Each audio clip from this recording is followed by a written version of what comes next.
Welcome back to our channel TN blog. তো তোমাদের সঙ্গে আজকে শেয়ার করি যে আমাদের 14 প্রদীপ দেওয়ার দিন আজকে, মানে কালী পুজোর আগের দিন।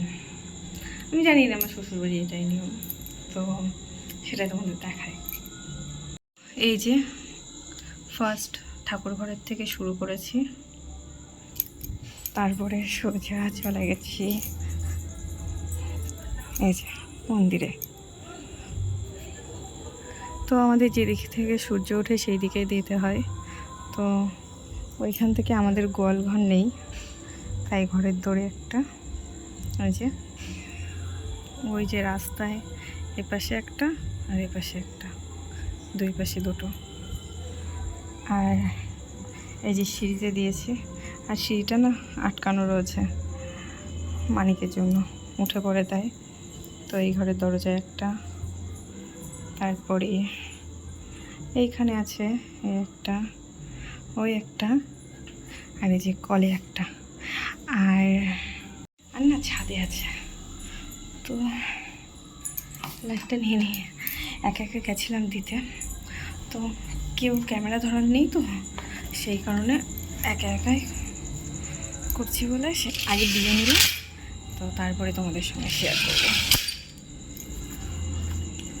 এখান থেকে উঠতে একটু অসুবিধা হয় বাবা।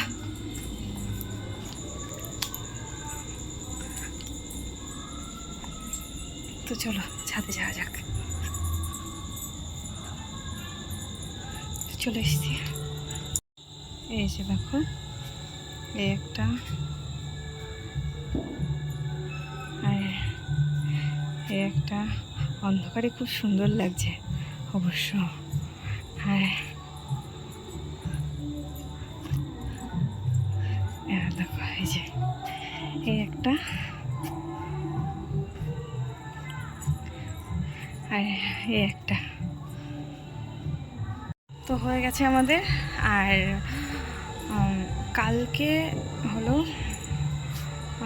কালী পুজো, লক্ষ্মী পুজো, প্লাস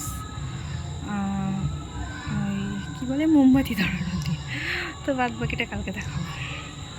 এই যে দেখো আমাদের না কাঁচা প্রদীপ দেওয়া হয়, এই যে প্রদীপটা কাঁচা, আর কাঁচা প্রদীপ অনেকক্ষণ জলেও ভালো। আর এটা যদি শুকিয়ে যেত না, তাহলে সব তেল টেনে নিত, টাইম লাগতো না তেল টেনে নিতে।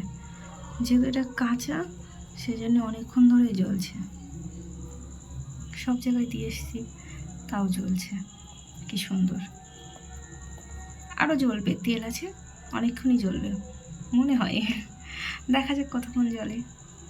এই যে আমাদের প্রদীপ সব লিবে গেছে, এবার তুলে দিই।